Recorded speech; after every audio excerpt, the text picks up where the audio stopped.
জি, ধন্যবাদ মিরন। সেই কাকডাকা ভোর থেকেই কিন্তু খুলনায় প্রচারণা শুরু করেছে।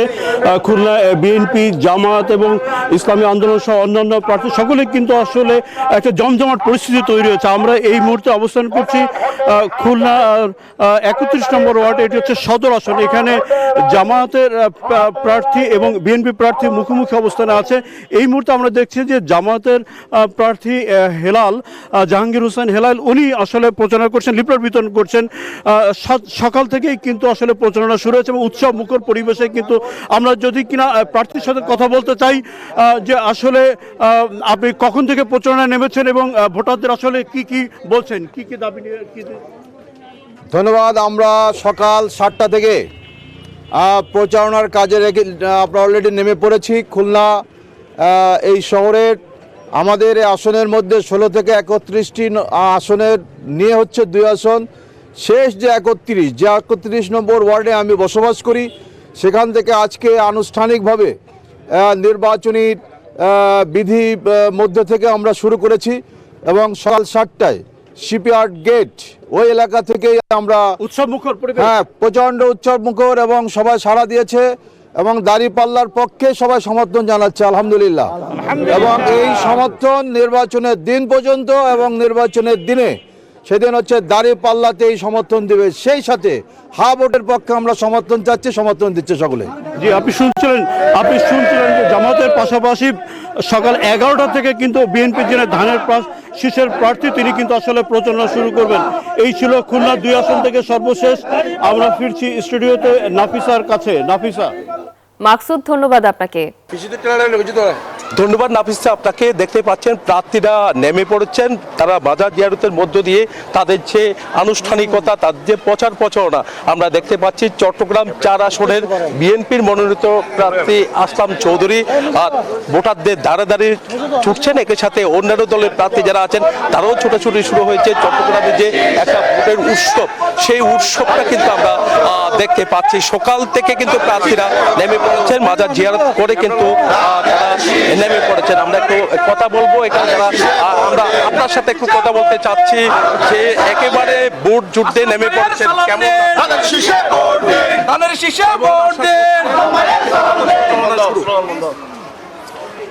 আপনার মাধ্যমে সমগ্র দেশবাসীকে শুভেচ্ছা জানাই, পাশাপাশি শুভেচ্ছা জানাই আমাদের চট্টগ্রাম 4 আসনের সকল নেতা কর্মী সহ সকল জনসাধারণকে। বিশেষভাবে গতকাল প্রতীক বরাদ্দের মাধ্যমে আজকে আমরা প্রচারণার আনুষ্ঠানিকভাবে শুরু করেছি।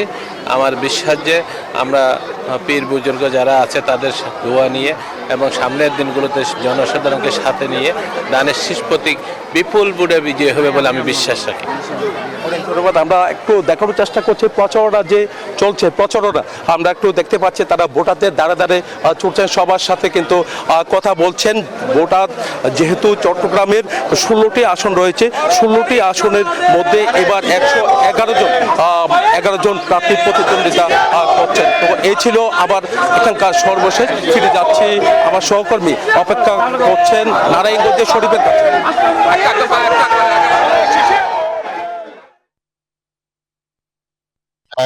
নির্বাচন পদ্ধতি আমরা এখন অবস্থান করছি নারায়ণগঞ্জ সংসদ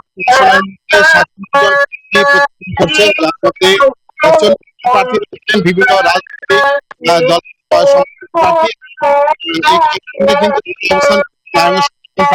আজকে 10 দলীয় প্রার্থী এখানে কিন্তু তারা এই জনসভার মাধ্যমে কিন্তু আজকে উদ্বোধন এই অনুষ্ঠানের মাধ্যমে আজকে নির্বাচনী তাদের প্রচারণার কার্যক্রম তারা শুরু করবেন। ইতিমধ্যে কিন্তু প্রার্থী এবং 10 দলীয় জোটের নেতৃবৃন্দ কিন্তু এখানে তারা উপস্থিত হয়েছেন এবং তারা কিন্তু আপনারা দেখতে পাচ্ছেন ইতিমধ্যে কিন্তু এই অনুষ্ঠানটি ইতিমধ্যে নেতা কর্মীদের পদচারণে মুখরিত হয়ে গেছে এবং নেতা কর্মীরা তাদের দলীয় প্রতীক নিয়ে কিন্তু এখানে তারা অবস্থান করছেন। তারা এখানে দলীয় প্রতীকের পক্ষে তারা আজকে এখানে গণসভা শুরু করবেন। নারায়ণগঞ্জের 5টি সংসদীয় আসনে কিন্তু ইতিমধ্যেই সকল প্রার্থী কিন্তু গণসংযোগ শুরু করেছে বলে আমরা জানতে পেরেছি।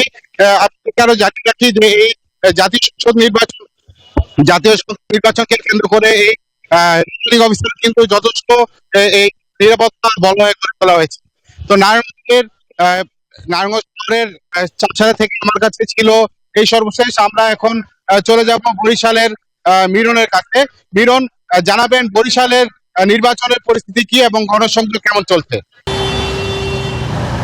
শরীফ, আপনি যেমনটা জানাচ্ছিলেন নারায়ণগঞ্জে নির্বাচনী প্রচারণা প্রথম দিন আজকে, তার খবর আমি আছি বরিশালেও কিন্তু নির্বাচনী হাওয়া বইতে শুরু করেছে। আপনি জানেন যে গতকালকে যেহেতু প্রতীক বরাদ্দ দিয়েছে, এর পরপরই কিন্তু নতুন আমেজ সৃষ্টি হয়েছে। আজকে আনুষ্ঠানিকভাবে সব দলের প্রার্থীরা কিন্তু প্রতিদ্বন্দ্বী প্রার্থীরা আনুষ্ঠানিকভাবে প্রচারণা শুরু করবেন। আমরা যেমনটা জানতে পেরেছি যে বরিশালের ইসলামী আন্দোলনের যে প্রার্থী চরমনাই পীর, তিনি দুপুর 12টায় অশ্বিনী কুমার হল থেকে আনুষ্ঠানিক প্রচারণা শুরু করবেন এবং বিএনপি প্রার্থী মুজিবুর রহমান সরোয়ার, অ্যাডভোকেট মুজিবুর রহমান সরোয়ার ধানের শীষের প্রার্থী, তিনি প্রচারণা শুরু করবেন জোহর নামাজের পরে। এছাড়াও যদি বলি যে বাসদের প্রার্থী মনীষা, তিনিও দুপুরের দিকে প্রচারণা শুরু করবেন এবং একইভাবে যদি বলি বরিশালের 6টি সংসদীয় আসনের বিভিন্ন দলের প্রতিদ্বন্দ্বী প্রার্থীরা, বিশেষ করে বরিশাল সদরে যেহেতু জামায়াতের প্রার্থী নেই, তিনি তার আসন প্রত্যাহার করেছেন ইসলামী আন্দোলনের জন্য, এবং অন্যান্য আসনে কিন্তু জামায়াত, বিএনপি, জাতীয় পার্টি এবং বাংলাদেশ জাসদ সহ অন্যান্য দলের প্রার্থীরা আছেন। সেখানেও কিন্তু একইভাবে আজকে শুরুর দিনে তারা কিন্তু প্রচারণা শুরু করবেন এবং এমনটাই আমরা জানতে পেরেছি। তবে উৎসবমুখর পরিবেশে নির্বাচন অনুষ্ঠিত হবে এমনটাই বলছেন। তবে আইন শৃঙ্খলা পরিস্থিতি নিয়ন্ত্রণে রাখার জন্য এবং আচরণবিধি মেনে চলার জন্য নির্দেশ দিয়েছেন রিটার্নিং কর্মকর্তা। এই ছিল বরিশাল থেকে আমার কাছে প্রথম দিনের যে প্রচারণা তার সবশেষ তথ্য। একই তথ্য জানতে যাব খুলনাতে, সেখানে আছে আমাদের সহকর্মী মাকসুদ। খুলনায় কি প্রচারণা শুরু হয়েছে কিনা জানাবেন। নাফিসা, আপনি নিশ্চয়ই জানেন যে আজ থেকে ত্রয়োদশ জাতীয় সংসদ উপলক্ষে প্রার্থীদের যে আনুষ্ঠানিক প্রচার সেটি কিন্তু আজ থেকে শুরু হয়েছে। প্রার্থীরা আজ থেকে ভোটারদের দুয়ারে দুয়ারে যাবেন এবং ভোট চাইবেন, এবং সেই ভোট চাওয়ার আনুষ্ঠানিকতা কিন্তু আজ শুরু হচ্ছে এবং বিভিন্ন দল, আপনি নিশ্চয়ই জানেন, বিভিন্ন আনুষ্ঠানিকতার মধ্য দিয়ে তারা আসলে প্রচার শুরু করবে। তেমনি আজকে আমরা দেখতে পাচ্ছি ঢাকা বিশ্ববিদ্যালয় এলাকায় 3 নেতার যে মাজার রয়েছে, সেই মাজার জিয়ারতের মাধ্যমে 24 জুলাই গণ অভ্যুত্থান থেকে উঠে আসা রাজনৈতিক দল এনসিপি তাদের আনুষ্ঠানিক প্রচার শুরু করবে বলে আমরা জানতে পেরেছি। এবং তাদের যেই প্রচারের কর্মসূচি রয়েছে সেখান থেকে আমরা জানতে পেরেছি যে জুলাই আন্দোলনের আরেক তাদের সহযোদ্ধা ইনকিলাব মঞ্চের নেতা ওসমান হাদির কবরও তারা জিয়ারত করবেন এবং এর মাধ্যমেই তারা আনুষ্ঠানিকভাবে তাদের প্রচার শুরু করবেন। অল্প কিছুক্ষণের মধ্যেই 3 নেতার যে মাজার রয়েছে সেই মাজারে এসে উপস্থিত হবেন এনসিপির শীর্ষ নেতা নাহিদ ইসলাম এবং এনসিপির কেন্দ্রীয় নেতা নাসিরউদ্দিন পাটোয়ারি। তারা 10:30টায় এই মাজার জিয়ারতের মাধ্যমে তাদের আনুষ্ঠানিক প্রচার শুরু করবেন বলে আমরা জানতে পেরেছি। নাফিস, আপনাকে জানিয়ে রাখি, এনসিপির এই 2 শীর্ষ নেতা নাহিদ ইসলাম ঢাকা 11 এবং নাসিরউদ্দিন পাটোয়ারি ঢাকা 8 থেকে নির্বাচন করছেন। ঢাকা দক্ষিণ সিটি কর্পোরেশনের এই 2টি আসনে তারা নির্বাচন করবেন, প্রার্থীদের কাছে গিয়ে ভোট চাইবেন এবং এর মাধ্যমে আনুষ্ঠানিক প্রচার তাদের শুরু হবে। তো এই ছিল আসলে এখন আমার কাছে এখন পর্যন্ত সর্বশেষ খবরাখবর। নাফিসা, জয়, আপনাকে ধন্যবাদ। Bashundhara public school and college 2026 শিক্ষাবর্ষে ভর্তি চলছে।